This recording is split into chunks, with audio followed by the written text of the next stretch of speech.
नमस्कार बच्चों, आपका ऑनलाइन क्लास में स्वागत है। आज देखिए हम आपकी आरोह बुक से गद्यांश से मियां नसरुद्दीन पाठ पढ़ेंगे जो कृष्णा सोबती द्वारा रचित है। अब देखिए मियां नसरुद्दीन आधुनिक हिंदी में नई पीढ़ी की सुविख्यात कथा लेखिका कृष्णा सोबती के हम हसमत गद्य संग्रह से संकलित मियां नसरुद्दीन एक बड़ा सजीव और मनोरंजक रेखा चित्र है। कैसा है? रेखा चित्र है, मनोरंजक रेखा चित्र है।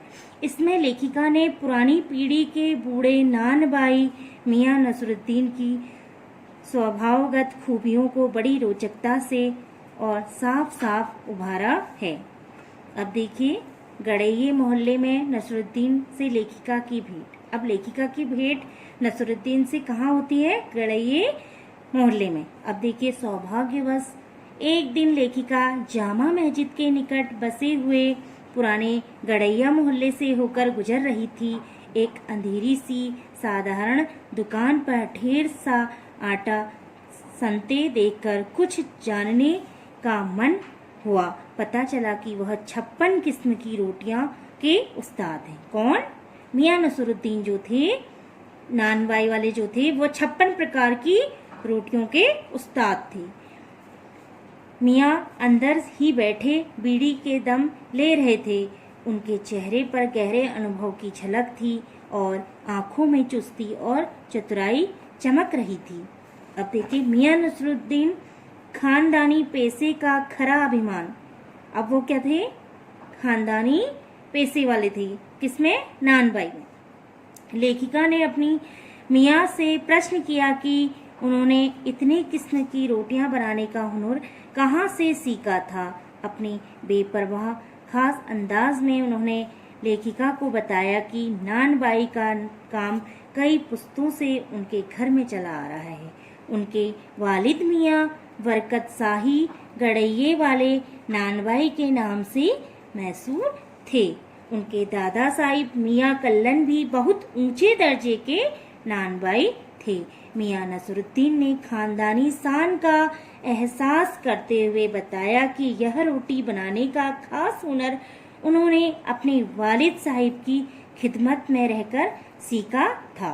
अब देखिए ऑब्वियसली वो क्यों नहीं इस कला में परिपक्व होंगे, क्योंकि उनका खानदानी पेशा था, दादा परदादा से पीढ़ियों से चला आ रहा काम था, जिसको मियां नसरुद्दीन कर रहे थे बड़े शौक से।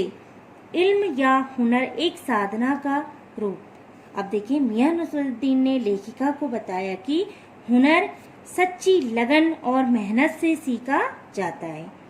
अर्थात जो टैलेंट हमारे अंदर होता है वह किससे हमारे अंदर आता है?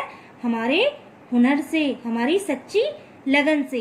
जैसे पढ़ाई में अलिफ से शुरू होकर आगे बढ़ा जाता है, आज फिर कच्ची पक्की से होते हुए ऊंची जमातों में पहुंचा जाता है, वैसे ही हुनर सीखने के लिए उनसे जुड़े छोटे से छोटे काम स्वयं करने पड़ते हैं। छोटे काम से फिर बड़े कामों की तरफ बढ़ा जाता है। मियां ने अपनी बात स्पष्ट करते हुए कहा कि उन्होंने भट्टी बनाने, भट्टी में आंच देने और बर्तन धोने तक के छोटे से छोटे काम अपने हाथ से करके रोटी बनाने का इल्म सीखा था।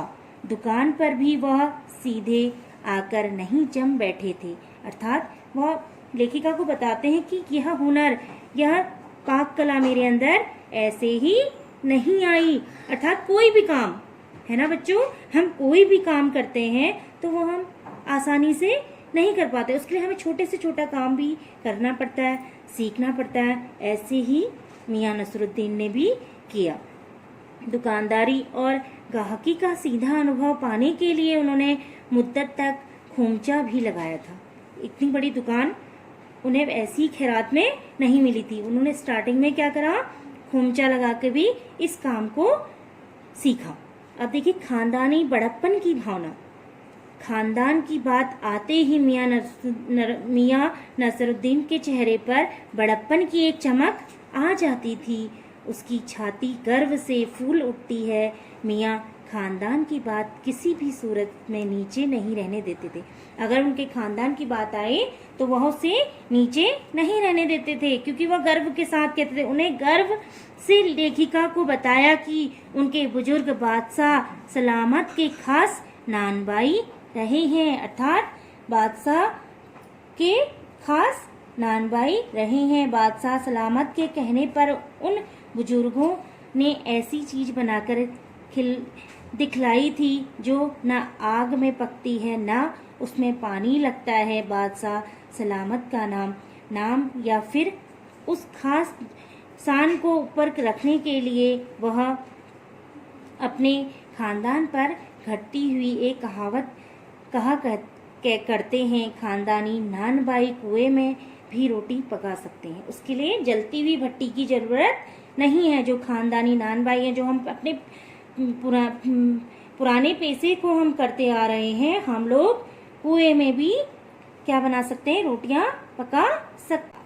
आज शौक और कद्र की कमी के लिए मियाँ का सच्चा दर्द लेखिका ने भट्टी पर पकने वाली रोटियों की किस्में जानने की इच्छा प्रकट की। अब देखिए लेखिका को क्या था, लेखिका क्या थी, एक पत्रकार थी, तो वह हमेशा जानने की, और जो लेखक होते हैं उन्हें ज्यादा से ज्यादा जानने की इच्छा रहती है, वह इच्छुक होते हैं, उनके अंदर जिज्ञासा होती है। तो लेखिका ने भट्टी पर पकने वाली रोटियों की किस्में जानने की इच्छा प्रकट की।